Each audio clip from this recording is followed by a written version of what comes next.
Hello, everybody. Welcome to another episode of the LiveJazzKC Swapping Fours podcast. This is Herschel McWilliams. Season 2, episode, I think episode 3 or 4 now, in season 2. And I'm excited to have this guest today because the occasions I've had to be around him and his musicianship has been nothing less than enjoyable for me. And I know anybody that is at one of his live performances certainly feels the love he has for what he's doing. So with no further ado, I will introduce everybody to Mr. Trevor Turla. Mr. Trevor Turla, everyone. Hello. How you doing, man? Hey, how's it going, man? Thanks for having me. Yeah, my pleasure. And let me tell you, it's been really great to see the things that you've been doing in Kansas City, or really all over. You've been playing, not just in Kansas City, but regionally across the country as of late in the last year or so, it seems like. And but man, what a wonderful musician you are as a composer and a trombonist. And I think I've heard you singing, and you're doing some stuff there. I mean, so first tell us, like, because I guess I really we've talked about it when I think we were playing down in Clinton, Missouri with the Temptations. We kind of had a chat. We were rapping about stuff. You told us where you were from, and just like tell us a little bit about your history. Like, where are you from? Where'd you grow up? Well, I grew up in Wichita, Kansas, which is not too particularly far from here, only about 3 hours or so. I started playing trombone in 6th grade with everybody else in school band. I played bagpipes before that. I mean, I still do play bagpipes, but that's kind of where it started for me. All the music and everything. But I picked up trombone in 6th grade and kept going with that, and then came to Kansas City. Went to UMKC, studied with some people up here like Steve Decker, Marcus Lewis, and Bobby Watson, and Dan Thomas, and quite a few other people. And then, really from there, the Kansas City music scene just kind of takes you in different directions and everything. And you can really learn about anything you want to here, it seems. And I've been fortunate to have many good mentors along the way here in Kansas City as well. No doubt. Well, I mean, you mentioned some incredible cats already, but so starting and coming from Wichita, some incredible musicians from the Wichita area, or that came from Kansas City and went to Wichita to study in college and came back to Kansas City. I mean, look, guys like DeAndre Manning, Ryan Heinlein, I know Charles Glover and the Reyes brothers, and Andre Reyes. I mean, a bunch of those guys were down in Wichita for a stint, and some absolutely killing musicians have made their way to here, from there, or from here to there and back. And like you said, you chose to come directly here from high school, it sounds like. Yep, directly from high school. I had some great mentors in Wichita as well, including some of the people that you just mentioned. Ryan Heinlein has been somebody that, I've looked up to for a long time, and he would come and give clinics at my high school and everything. We actually had the same high school band director, but he would come and give clinics down there. And I remember I took some lessons from him, and he adjudicated some festivals that we were at and everything. And he was kind of helpful in guiding me in that decision as well. I believe he was getting his doctorate at UMKC around that time. right before I decided to come through.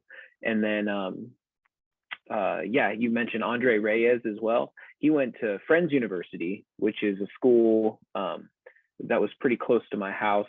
Didn't take long to get over there, so I would go and kind of hang out in their jazz department, and met all sorts of people that way. And getting to know Andre, he kind of helped push me in the correct direction as well, I suppose. But Andre's a cat, man. I mean, talk about somebody who is, the first time I met him, I was like, wait, who's this guy? And then I was blown away by just his level of musicianship in all facets of music. Same with his brother, same with Tony too. Insane. But yeah, Andre is amazing, and I can't say enough good things about that family, their dad included. He's wonderful. Now, when you came here, of course, you were under the tutelage of Bobby Watson, primarily as a jazz department head at UMKC. Mm-hmm. And you said Marcus Lewis and those other guys. I know there's so many guys and gals that teach there at the conservatory, but explain, or I guess kind of tell us about your experience with Bobby. And is that how big of a motivating factor was that for you to go to UMKC in the first place? That was probably the biggest, to be honest. Coming up in Kansas, Bobby's kind of a legend. I mean, he's a legend everywhere, but certainly a legend in around Kansas. And my high school band director was an alto saxophone player, and she was very inspired by Bobby. And I got to see him play at a pretty young age. And when I realized that it was a possibility to even come to Kansas City and study under Bobby Watson, even just try to come and audition, it seemed like a pipe dream at the time. I was like, move to Kansas City, as if, the big city. Right. And I came and I auditioned for him, and was able to get in. And then studying with him is truly, it was incredibly influential on me. And I'm trying to find the words to put to it, because I got a lot out of music school, but really just meeting with him one-on-one, the little things he would say, he would drop little hints of wisdom here and there, little nuggets of information. He'd do it sometimes in like rehearsals and big band and everything, but if you'd come stop by his office while he was working on something and just sit with him for 10 minutes, he would say something that would change your life. And that's kind of, maybe not at that moment. He called them time bombs. He's like, there's going to be things that I say now that won't go off in your head until, 10 years from now. And he's right. He's absolutely right. I'll be in situations now where I'm like, well, how do I do this? And then I'll remember Bobby actually said something to me about this to, relating to whatever topic that is. And that's one of those time bombs. So he's very wise. Go ahead. Oh, yeah. Oh, I was going to say he's a very wise individual, and obviously a great musician, but also a great philosopher. A lot of things about things that pertain to being a musician and the life outside of music while being a musician, as well as the things pertaining to the music itself. I've found that to be a fairly common theme among incredible teachers in the music area, right? I mean, the guys that and gals, I mean, I had that experience at the high school level, to some level, with my high school band director, who was a great teacher, but had a way of connecting to people outside of just the notes on the page and teaching you how to play musically. It was about teaching you to be prepared, and teaching you to be accountable to yourself, and teaching you how to be, in college, the guys would, say things that would, like you said, a time bomb. That's a really great term. I love that, because there are so many time bombs that you take down the road. And, as a parent, even, I remember there's time bombs going off that my parents said to me 30 years ago that are now going off in my head as I have kids approaching their teens. My oldest is 11, but I think, man, they were right. That makes sense now. And same with music teachers who don't spend their time teaching us, scales and harmony and rhythm, but teach us how to be professionals in a sense of, how do we incorporate ourselves into the scene, and how do we interact with others, and how do you, like like being on time. That was something that, in college you have to figure out how to manage your time. And if you're late to a gig, that's about the worst thing you can be. You can be bad as long as you're not late. Right. And so it's, there's so many time bombs, and I love that. That's a great story, because I can picture those things coming from his mouth and hear them coming from his mouth, from Bobby's mouth, as you're telling the story, because he has so much experience to build on it and reach from, because of his travels and all the things he's done in this world. And I've heard that common sentiment among other people who spent time with him there, that he was a mentor, and a mentor is something everybody needs at some level for whatever they're choosing to do, someone you can lean on. Well, that's fantastic. And you were certainly part of a class, I say a class, but a time of musicians coming out of UMKC that was just rich with absolute talent of the highest degree. I mean, with the guys that were there with you and a little before you, I mean, for, a little after you to 10 or 15 years before you, that was a super rich time in UMKC's music annuals of history, because the guys that were coming out, I mean, certainly that has something to do with it. And I would imagine everybody would feel that way. Oh, surely. I mean, there's, I suppose that's kind of how it happens in many ways with, like, the different generations of music, and, where you're at on the ladder, so to speak. That's something Bobby would always talk about. It's only time. There's people that there's not necessarily, it comes to a point where you're not necessarily even talking about like better than, worse than. It's all time. How much time have you spent on your horn? If you're a 25-year-old musician and you're next to a 75-year-old musician, there's a certain element of time to that as well, and to look at like these different generations on the ladder and see where we fit in it, it's kind of like there's people before you and there's people after you, and you're just kind of in that lineage. And I think I'm incredibly fortunate that my little pocket, my little rung on the ladder, has a lot of great people on it. Like you said, I mean, I would say the people that came just before, my generation were people like, Ryan Lee and Herman Mahari, and like, these people, and being like directly behind them in the fresh footprints in the snow, kind of just following along is I'm incredibly lucky. I mean, like, look at what these people are doing now, and they pretty much just blazed the trail for all of us. So I remember playing at a Harling's gig with Clint Ashlock's big band one time and filling in, and I think about it now and I'm like, gee, many Christmas, the guys that played in that band at the time, I mean, Kevin Sarovich, Ryan, Herman Mahari, Mike Herrera, Steve Lambert, Clint Ashlock, of course, was there. I mean, but that's just a few that I can think of off the top of my head, but it was just 100% dudes. I mean, like killers. And that was like, we were playing some gig where nobody got paid anything to play at Harling's. It was great. I mean, looking back, like, and everyone's doing their own thing. I mean, so let's talk about you've got a lot of stuff going on, which is the reason really I wanted to speak to you. Your biography is great, but like, I want to know what's going on now and like what's in your plan. So just a little bit, I know some of the things you've been working on, because you happen to be in a band with a guy that I went to high school with, and in Brian Redmond, and we played in the band together in high school with Grand Marquis. Well, oh yeah, Grand Marquis is one that I've got a lot of respect for that group of individuals, and they have brought me, they really helped me cut my teeth in many ways. I didn't know anything about touring, about gigging, about booking gigs, about getting paid for gigs, about, professionalism. So much I learned in that band. And it's bittersweet, but I actually played my last show with them in October.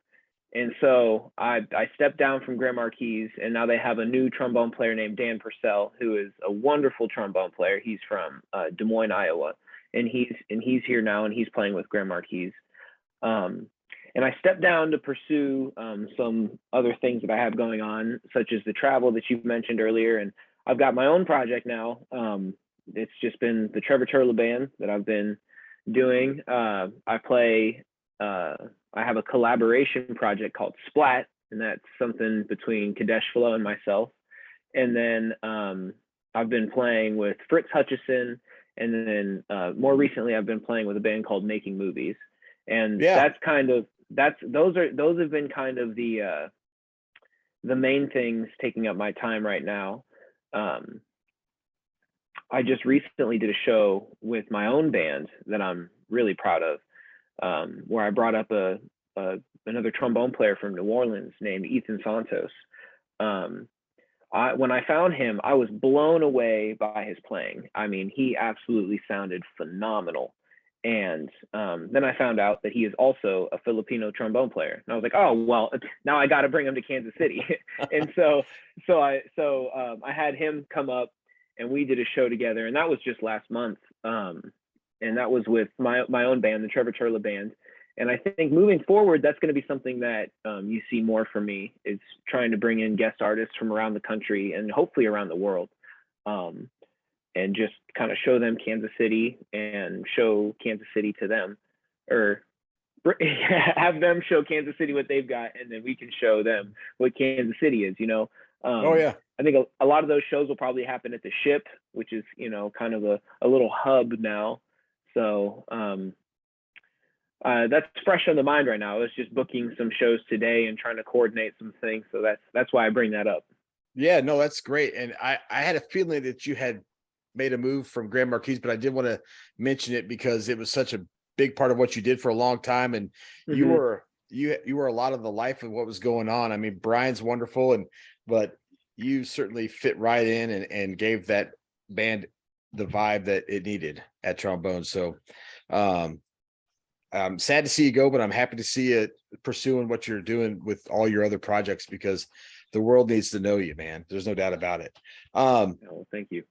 And so talking about Kansas City, what the things that we have, I mean, you've been here long enough now to really see the scene overall and kind of like in all of its highs and lows, so to speak. But we made it through the pandemics, and things changed and things shifted, and times were turbulent to say the least. But you were one of the guys staying positive and still doing great things through the pandemic via live stream concerts. And you did one with me, and you did some other ones on the channel here through Facebook on LiveJazzKC. And you really made it a point to stay out there and keep pursuing your own goals, it seemed like. So as you've seen Kansas City shift throughout all this, since you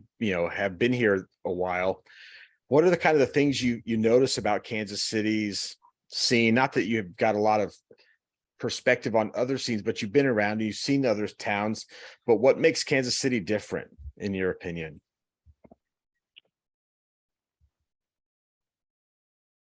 There's a certain understanding and a certain respect for improvised music that I think you don't necessarily get in other cities. And there's a specific brand of it. When I go and I play in New Orleans, there's obviously a lot of respect for that there. When I go and play in Austin, Texas, there's a lot of respect for that there, and LA, and all these different places around the country. There's respect for it, but there's a specific brand of respect for it here in Kansas City.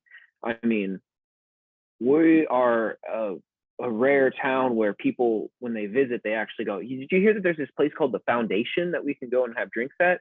I mean, if that's near the top of the list of the things to do around town. And I'll go to the foundation and meet people from all over, whereas you might not get that in every city. And one of my goals with Kansas City is I want people to come here and I want them to be respected musically, and I want them to be respected financially. I don't want to bring people out and just say, okay, thanks for coming and, having a good time. I want them to come out and, actually get themselves paid, and do that off of ticket sales from Kansas City, from people in this city coming to respect the type of music that they do, or the type of music that we're doing, whatever you want to call it. And I suppose that is maybe my answer. I'm kind of hitting at it from different angles, but a respect for the music. There's a certain element of that here that I think I've come to know. And they do have it in other cities, but they don't have it in a lot of cities as well. Oh yeah. I mean, I've traveled for years for work, and everywhere I would travel, I would take a horn. I would try to find out where the sessions were in that town specifically, and just go meet people and go hear the players they have, whether it was Madison, Wisconsin, or Mobile, Alabama, or Birmingham, or Denver, or St. Louis, or wherever I was, and Chattanooga, Tennessee, Fargo, North Dakota. I found people, like-minded people there. But whenever I would mention I was from Kansas City, their eyes got bigger. They were like, oh, really? Man, we know there's some great players there. And they'd inevitably know somebody that was here. I was in Fargo, North Dakota, and someone says, oh man, isn't Peter Schlamm there? I'm like, okay. Yeah. known far and wide, that one. Yeah, in Fargo, North Dakota, with 42 inches of snow on the ground. And there was this really killer session at this Irish bar. It was just totally wild. But yeah, Kansas City does have a unique viewpoint or voice in some ways, and a certain respect for the music that I also would like to see only fostered to grow, in a sense that it can be financially rewarding for the musicians that come here and that are here already. I think the goal to sustaining this whole thing is naturally making it viable to sustain from a musician standpoint. It's got to be Trevor's got to be able to go play gigs and pay his bills without having to go get a job at FedEx, or like yeah. And it's definitely, I'm starting to see a shift in things in Kansas City. I think everybody is, where the town is leaning into what it has to offer a little bit more, and I think musicians are learning how to grab that up as well. And as the town continues to evolve and continues to prioritize some of these things, when it comes to marketing shows, when it comes to getting people out, I think that's really going to be the bottom line.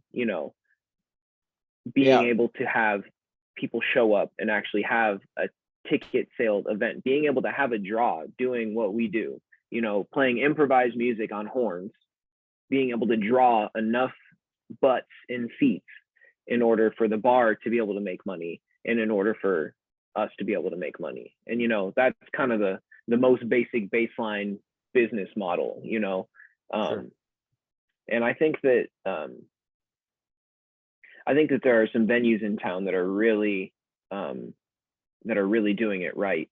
And I think a lot of the venues in town that are still around at this point actually are really getting some cool things happening.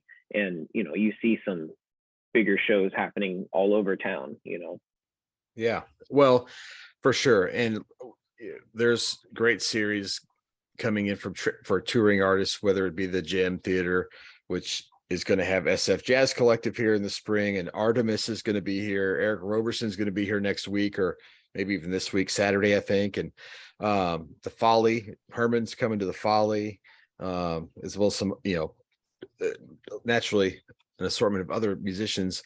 And we just have to continue to support it. And, part of, and I think we've talked about this, but part of what I have tried to do with Live Jazz KC here is have a channel by which the musicians and the venues and the listeners and appreciators of it at the root level kind of come together, and where there's information shared. And like, I try to have daily calendar on the website, and I try to make a post on social media and just put it out there consistently with the message of go support live jazz, like go support it in person. I can stream you on iTunes all day long, but at some point I have to get out there and go be a butt in a seat and go buy a drink or two and just go be in the scene and support it. And I think that's growing, like you said, you're starting to see that. And that was my goal with the entirety of Live Jazz KC as I founded it 4 years ago, 5 years ago. And, it seems, and you would maybe have a better idea about this, but I know I never stopped working on it. And I hope that musicians like yourself are really the reason I continue to put the effort in. You know what I mean? Oh, certainly. Yeah. I mean, it's things like Live Jazz KC that I think are kind of pushing the scene to that point, a place to turn and just making it a focal point, Right. Turning eyes towards that again. I mean, that's this music is one of the things this city was built on. And, this city is one of the things the music was built on. It's like a mutual relationship. It's always been here. It's in the water, and so turning eyes towards it again in any regard is gonna help in every way. I've been learning a lot about some of this music business, the business side of things, the ticket sales and that kind of stuff from that band Making Movies that I started playing with, because they're able to pull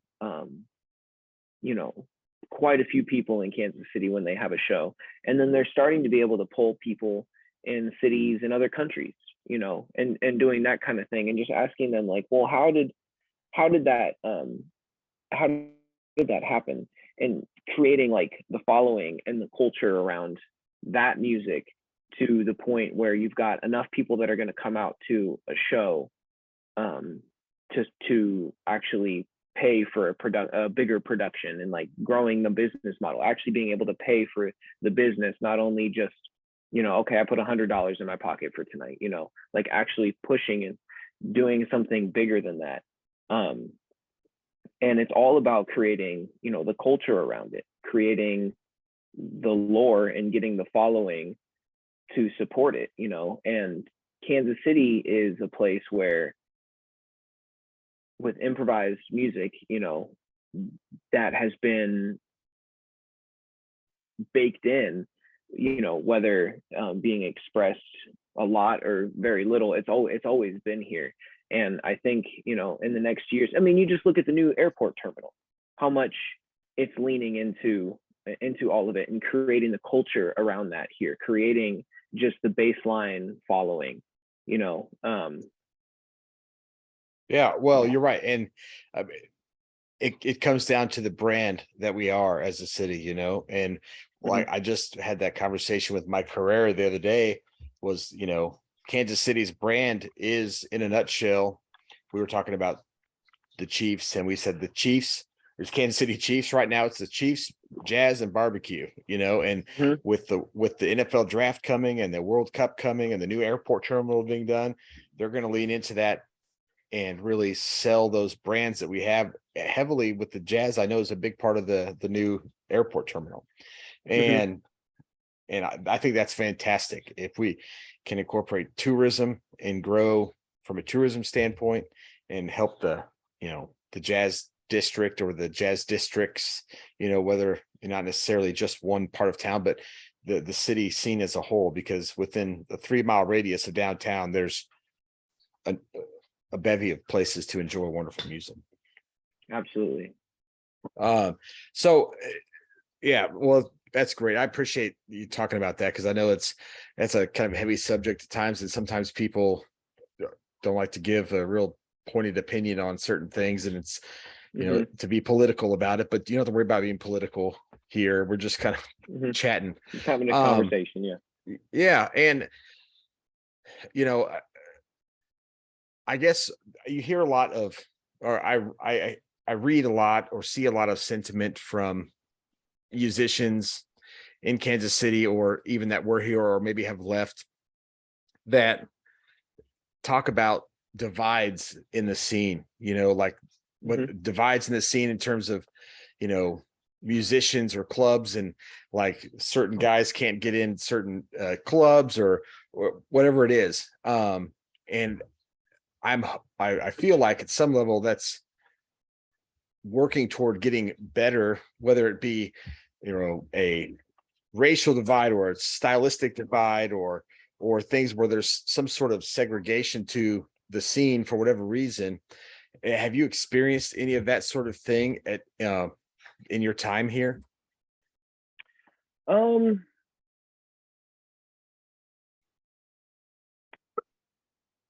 Yes, to a degree. Certainly not as much as others. I think I haven't had too much problems getting booked anywhere that I want to, really. But a lot of the music that I play isn't, I guess really based on the tradition of, it's not based on the tradition of bebop in many ways. And I know that there's a lot of places that are looking for that, specifically things that are based on the tradition of bebop. Now, we could get into the conversation of, should places just be, curating music from a specific tradition in the entire lexicon of like American improvised music? Like, well, I guess if you have a club, you do what you want. But well, yeah, I mean, the club owners have a unique perspective because their motivation, while they support the music, is to run a business. And I understand that from a business perspective, but I also think that there's room, personally, I'm speaking, to expand what we're offering in terms of music. sure. And naturally, and there's a lot of bebop and what some may argue really doesn't constitute jazz in many ways at some of these jazz quote unquote clubs from time to time. And people get sort of bent about it a little bit or have hard feelings from time to time. And I feel like as long as it's bringing some, level of attention to what we're doing musically at all, I think it all works to the greater good. For sure. I mean, yeah, so I mean, I don't need to even explain this here. Everybody's seen this. There's the classic argument of like, oh, well, those dang kids playing what they're playing, that's not music, this is music. And then the next generation, it happens again and again and again. It happened with jazz. Well, I'm not a jazz musician. This guy was a jazz musician, the guy that came before me. But, then people write about like, oh, well, this is jazz. Like, with there's countless people, even in the arcane jazz portraits that everybody knows of, that at the time didn't even self-identify as quote unquote jazz musicians. So it's like that whole argument about like what is jazz, or like what do you want to have, and all those kinds of things, it's incredibly subjective. I don't really even use the term jazz to describe my own music, but right. Well, a lot of other people do, and that seems to be the experience of a lot of musicians who do that, who play improvised music of any kind of, right? And I don't necessarily feel, this is just my own personal opinion, but I don't even necessarily feel the like I have a right to claim it as jazz. But if somebody else wants to call it that, then so be it. And it's not so much a matter of any one thing, other than maybe a personal definition of the word jazz in itself as well. And as far as like that being one divide in the city, I think there are definitely divides in Kansas City. I mean, of course, Kansas City has like been the textbook kind of inventor of redlining and all that kind of stuff, and the way that divides will appear in the city that way, I think will express themselves in the music scene as well. There are certain facets of the music scene where you won't see much inclusion of, you know, of different kinds, whether it be racial inclusion or you know, inclusion of like LGBTQ people, or, you know, there's all sorts of cliques and certain things that can appear and associate themselves with certain clubs and everything. And again, personally, I haven't had much of an issue navigating between those lines, I think. But, you know, that might be easier for someone like me than it would be for you know, someone else. And I think the scene has a lot of things that can be said about it that would make people from an outside perspective say, wow, this is a very inclusive scene. And then there are many aspects of the scene that somebody from an outside perspective might say the exact opposite. Well, yeah, very true.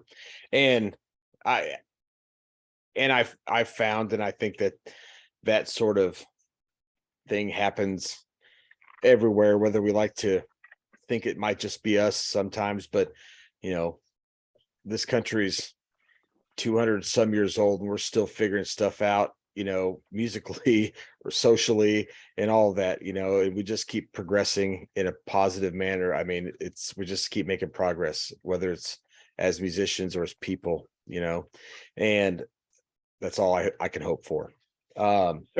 Certainly. I mean, I think as long as, you know, there's a conscious effort being made for inclusion, you know, for representation, for those things. Like for me, part of my, I guess, job in it, I guess you would say, is like, I'm a Filipino trombone player, and I wish Kansas City could see more Filipino trombone players. I wish that young Filipino musicians could see what I was doing and really be inspired by that and be that representation myself. And so then I bring in somebody like Ethan Santos to join me in that situation. So, you know, that's part of the work that I'm consciously trying to put in to invite that conversation into our city. That's amazing. Well, and in the inclusion side of things, I know is it March, I believe, is Women in Jazz Month, correct? Mm-hmm. And that's the month that Artemis is going to be at the Gym Theater, which is the all-female, this killing all-female group with Rini Rosnes and the list go Ingrid Jensen and all those gal. I mean, they're totally killing. But there's certainly a shortage of female representation in the scene, even still to this day, because there's so many great musicians, you know, horn players alike, as you know, just like singers or any other instrument. You name an instrument, there's a female that can play that instrument at a high level. You know what I mean? Certainly. And you know, and I'm not saying that people actively work against that. I'm just, you know, I'd like to continue to see it grow in our scene. I like to be sort of the benchmark for that here nationally, and make Kansas City really known for its level of inclusion in the scene. And, you know, whether it's jazz or whatever you want to call it, improvised music, you know, it's all one family. And you represent that beautifully in your music. And matter of fact, I'd love to play a little bit of a tune of yours, man, from your album, and just kind of tell everybody a little bit about this. I know we kind of planned which one we were going to play, but this tune is from an album. Go tell us about the album and the track. So the album is called "And We Continue." This is actually the title track off of it, and it just kind of is the small instrumental sketches, really, just that represent snapshots in time through my development of life. And I can go through them real quick. Barong is the first track, and that really deals with my ancestry in many ways. Then it goes Dark Island, which deals with a lot of my history and bagpipes. Then it goes Busted, and that was the first single I ever released under my own name, and it was kind of my musical awakening in many ways. Chin Up, I wrote during the protests of the 2020 protests. Keep your chin up against what you know is wrong, kind of a social awakening in many ways. Then it goes Let Go, which is kind of a happy song, but ultimately it's a sad breakup song. And then And We Continue is kind of the summation of all of that. And we continue through that, and we continue as humanity, as individuals, as however that can land for you. And I brought together a lot of different musicians from different traditions, bluegrass musicians with rock musicians, with people from all these different traditions, and put them together. And I actually filmed a music video for it in Dallas with a New Orleans Grand Marshal. Her name is Michelle N. Gibson, the artist, and she is a dancer in a New Orleans Grand Marshal, and she danced for the music video. So really tried to have many different traditions mingling here to kind of represent And We Continue. Yeah, so this is And We Continue from Trevor Turla's album, titled And We Continue. Here it is. I'll go and start this, and it's about 5 minutes long. I may wind it down about halfway through just to save time, but I'm going to make sure everybody gets the vibe.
Sorry about that. Sort of hit Oh, the you're good. volume up real high. Man, that's beautiful, bro. And that Thank you. yeah, I don't think you could put a label on that. I mean, personally, I did, like, I was listening to it, and everybody, we all hear our own things. Like, I'm sitting here listening to it, man, that almost sounds like there's some inspiration there from all like world music, right? And but I heard Mhm, like some of the old Willy Wonka song or whatever, the Candyman, but yeah. who could take Well, a and I rainbow. wasn't necessarily quoting it, but definitely, I've heard that. I've heard that several times before, and yeah, I mean, I wasn't necessarily thinking that at the time, but yeah, it's pretty much dead on. It's awesome. I thought, man, if he meant to do it, that's genius. If he didn't, it's even more genius. Yeah, what a great tune, man. And like, so like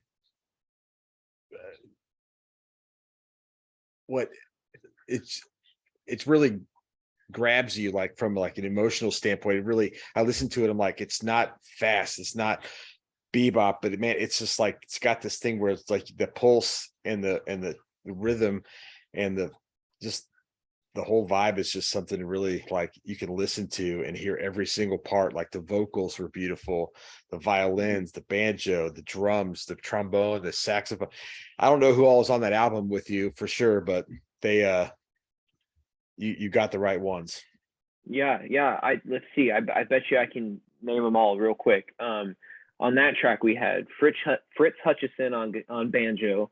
We had Carmen Deeker on fiddle.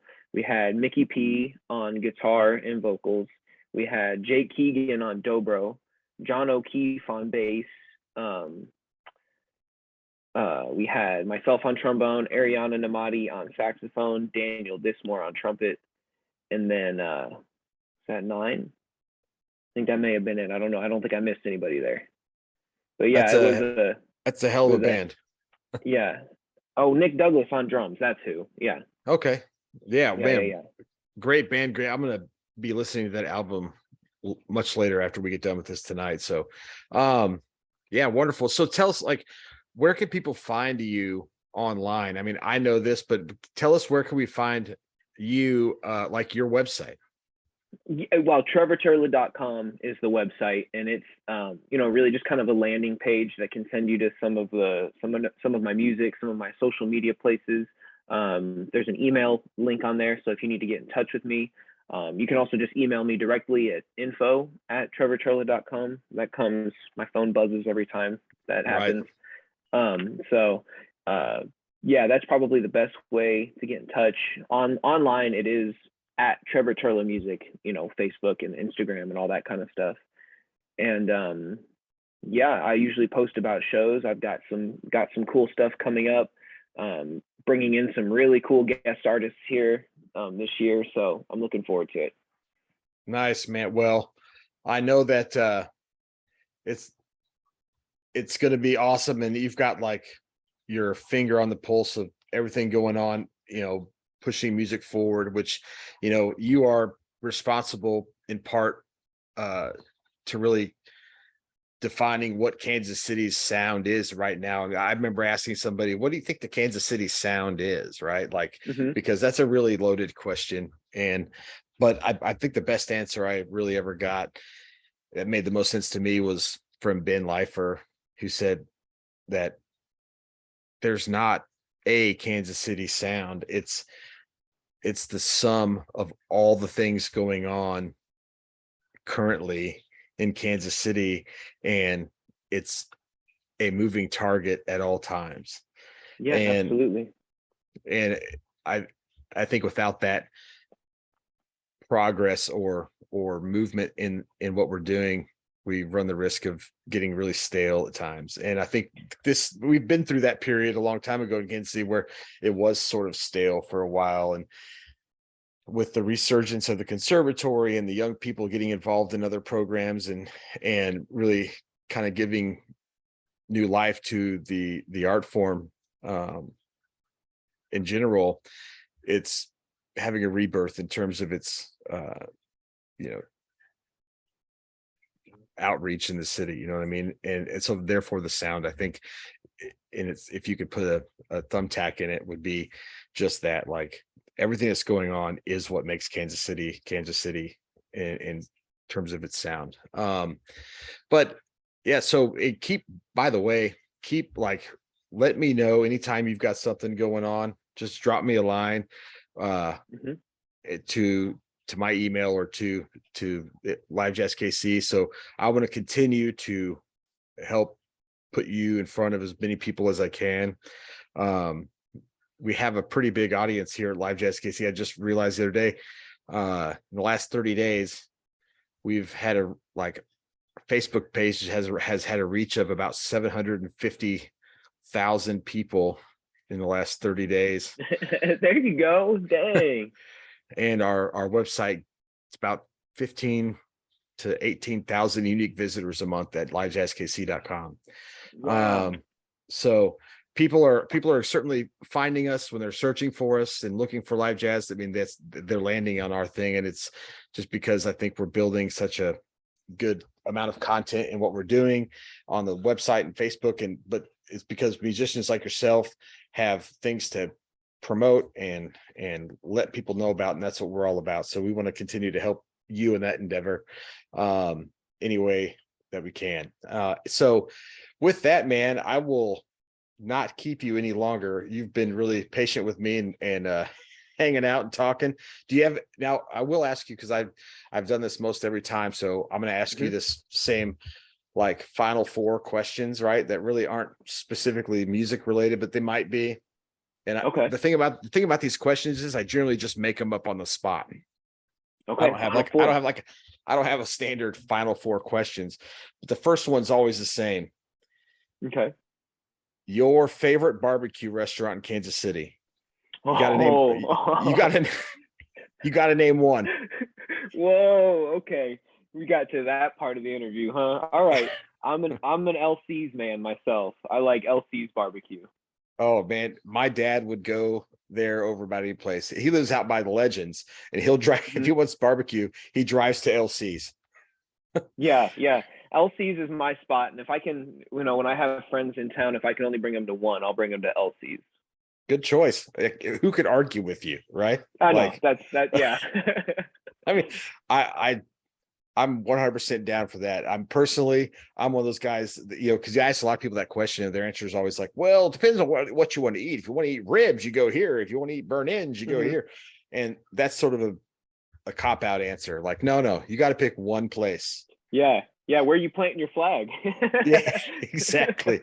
I don't know that mine would beat LC's, but man, LC's is good. I couldn't argue with you. There's no doubt about it. Secondly, if you're going out throughout the week to go see a live performance and go support one of your friends, and you have to pick one person to go see, who you going to see right now? Ooh, really good question. And you're not picking favorites here. You're just telling me like, who's the one I'm getting out. You know what? I would probably have to say Kadesh Flow. I'd probably have to say Kadesh Flow. I mean, dig it. Every time he has a show, I'm just thrilled to be there. And there's always some magic that happens. The musicians he calls, with him are insane. And I just saw him playing with Logan Richardson the other night at the Ship, and it never ceases to amaze. So I'd probably have to say Kadesh Flow right now. Man, Logan's another guy. Like, I grew up, in high school, I was playing with Logan with a bunch of him and I and a few other high school kids at the time, which included Seth Lee and DeAndre Manning and a couple other guys were playing together when we were in high school. And to see what he's done now, it's just mind blowing. Yeah. That show was amazing. Talk about dudes that are on flow, man. I mean, it was absolutely mind blowing. When I saw the Blues People band at the Record Bar, I don't know, 3 or 4 years ago, whenever it was, I left there and I went by myself, and I left there. Like, I called my dad afterwards. I'm like, Dad, I should have taken you to this. It was like going to church. It really is. Yeah. It's another level, and they're really channeling something when they're on that. I mean, Logan is something else, man. I hadn't seen him in a while, and then going and seeing him the other day at the ship, King Logan. Yeah, for real. And much love to Logan Richardson. One of the brightest stars from Kansas City in a long time, and I'm blessed to call him a friend. There's no doubt about it. Absolutely. And so that was 2 questions, right? Yeah, that was only 2. Mm-hmm. Oh gosh. If you hadn't played trombone, what would have been your main instrument? Ooh. Because mine would have been trombone and I not played saxophone. Really? Yeah. I think I would probably have to say piano. I would probably want to be a piano player. I mean, I'm working on it now, so maybe someday I'll be able to claim both proficiently. But yeah, that's got to be the one instrument that everybody wishes they played as they get older. The older you get, no matter who you are, you wish you'd play piano. No matter what instrument you do play, everyone's like, I should have learned piano better, or I should have stayed in piano lessons. That is so true. It's like saving, right? They're like, I wish I would have started saving as younger. I wish I would have started saving when I was 18. It's the same with piano. If there's any young person listening right now, practice piano as much as possible. It's only going to help.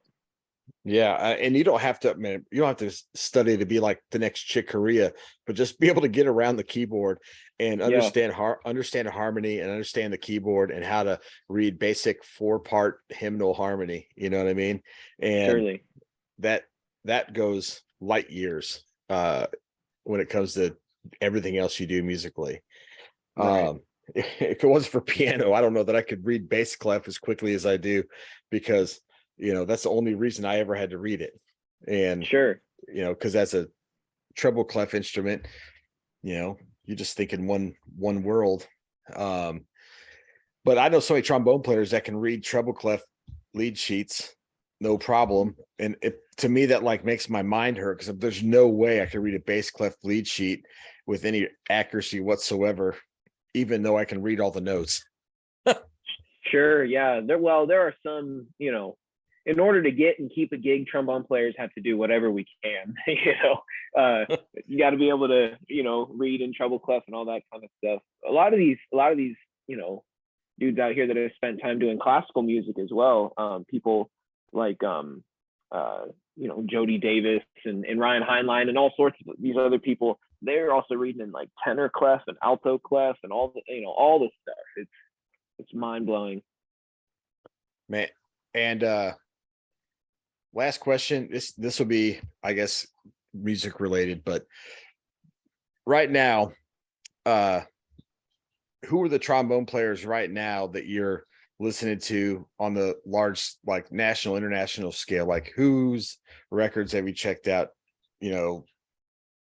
Who are the current trombone players we should be hip to? Oh, wow. There are so many of them. Some of the people that I've really been into lately are people like, of course, Trombone Shorty, Big Sam, a lot of the people coming out of New Orleans. There's people like Melissa Gardner out of Syracuse, New York. Her album is really something special, very different as well. She's singing on it too. Another person who sings and plays trombone, of course, is like, Aubrey Logan, and people like Corey Wilcox and Wycliffe Gordon, and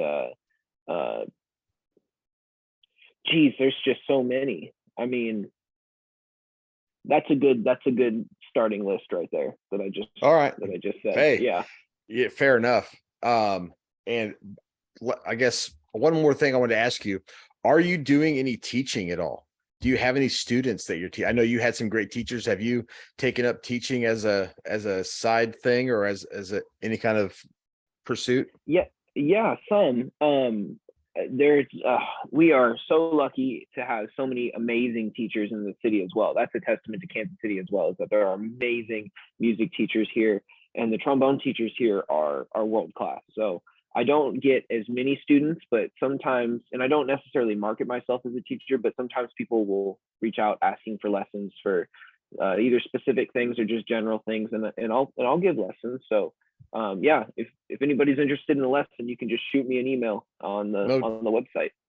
No doubt. Well, I'm looking forward to having you out to Live Jazz KC, like the high school all-star big band rehearsal sometime, and working with that trombone section of mine. These kids are amazing. Like I told you earlier, the 5 trombone players I have in the high school all-star band are the 5 all-state trombones for the state of Kansas. So I couldn't have asked for a better situation. And when I started writing music for the band, I had a feeling they would be pretty good just because I kind of knew the kids. So I started really leaning into the trombone section in the arrangements, and boy, it sounds beautiful. And I love writing for trombones, which is the reason I think I would want to have played that, because it just sounds so good. Yeah, man. But anyhow, I won't keep you any longer, man. I'm gonna take us out. But again, this has been Trevor Turla, Live Jazz KC, Swapping Fours podcast. And stay tuned. We're gonna have some more people. I've got some big things lined up. I've got time scheduled with Bob Reynolds from Snarky Puppy and Steely Dan. I'm gonna have Bobby Watson coming on again to kind of do a chat with us. I've reached out to some other pretty formidable international musicians and some local guys, but those are 2 highlights that I know I have coming up real soon, and it's going to be pretty fantastic. So anyway, for Live Jazz KC, I'm Herschel McWilliams, and this has been Trevor Turla. Say goodbye, Trevor. Thanks, Herschel. Appreciate it. No problem. I'll take us out with some more Tavon Pennicott, and we'll see you real soon.